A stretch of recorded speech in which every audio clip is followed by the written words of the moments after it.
And look at this here. Illinois sees 10th straight year of population loss in 2023. Every year, it seemingly gets worse and worse for the state of Illinois.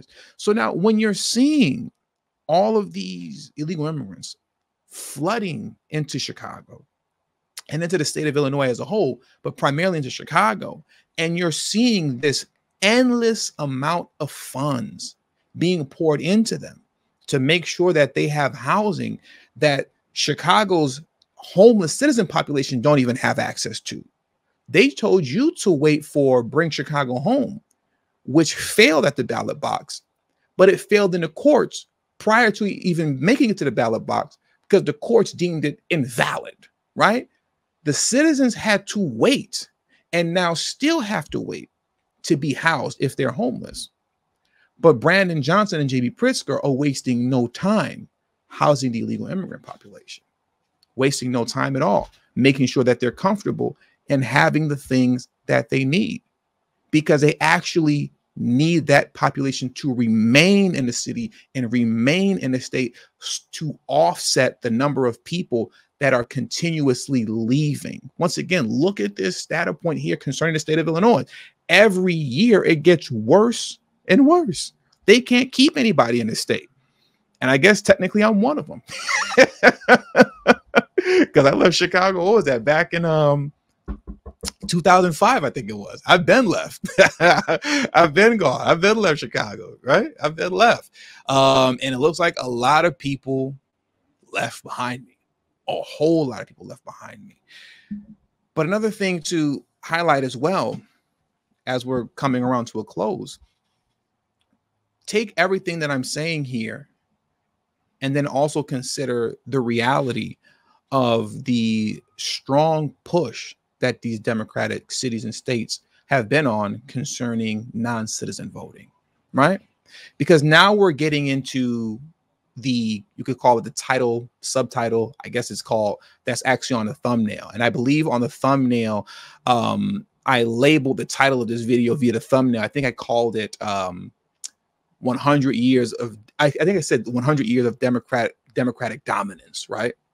And that's really what this is here. It's a play at the next 100 year of Democrat Party dominance in the US.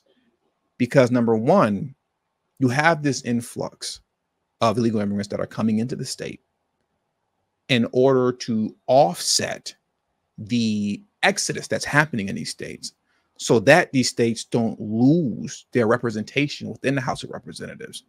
So that's number one.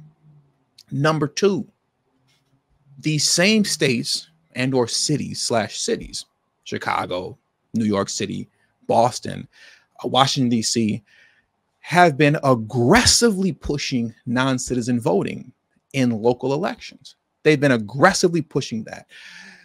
Washington, D.C. is the only state so far that was successful in that. I believe here in Los Angeles, we have that here too. I believe we do, if I'm not mistaken. But Washington was recently successful in that. I believe it was in 2022. Boston has failed twice, if I'm not mistaken, in their efforts, but they're going to keep trying. New York failed, but if I'm not mistaken, they're appealing the Supreme Court decision. The New York State Supreme Court shot it down, and the City Council non-citizen voting, they voted for it in the New York City Council, and it became law technically. But then the law got sent to the New York State Supreme Court, and New York State Supreme Court shot it down as unconstitutional, because I believe within the New York State Constitution, it states you have to be a citizen to be able to vote in local elections. But once again, if I remember correctly, that's being appealed, I believe, by the Eric Adams administration, if I'm not mistaken. And then in Illinois, state of Illinois and Chicago, really, when you're talking about Illinois, they haven't attempted implementing non-citizen voting yet. It's definitely not the time right now for them to try it. But I've said this consistently. I do believe there will be a push to implement non-citizen voting in the state of Illinois, particularly in the city of Chicago, before Brandon Johnson exits. And the reason I believe that is because in a video that I've played numerous times before, I'm not going to play it right now. Brandon Johnson was asked a question, a very clear question about how he felt about non-citizen voting. And he danced around it. He didn't answer the question, to say the very least. He didn't answer the question. So his unwillingness to answer that question means that he supports non-citizen voting in Chicago. He just doesn't want to articulate that right now. He wants to spring that on the population when the time comes. And to be honest, I don't think it's going to be Brandon Johnson that actually springs that upon the population. It's going to be J.B. Pritzker, because J.B. Pritzker has been very aggressive with making sure that Illinois, the state of Illinois, lives to its reputation as being the most welcoming state for illegal immigrants in the country. It wants to live up to that reputation. He's already implemented non-citizen policing in the state of Illinois, and he also implemented non-citizen driver's license. So if you're not a citizen, you can get a driver's license. If you're a legal immigrant, you can get a driver's license. And that's also something that exists here in Los Angeles, but he's been aggressive in Illinois, pushing this stuff forward. So it's only a matter of time till he makes the push for non-citizen voting in the state of Illinois. And then number three, as it pertains to the long goal and the long game, right, of 100 years of DNC dominance, you have to acknowledge the fact as well, as it pertains to irregular growth in the population, outside of the fact that the illegal immigrant population will be counted in the U.S. Census to boost the numbers in these states.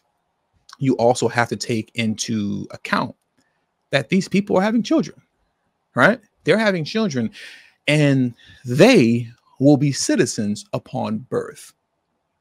Upon birth, they become citizens.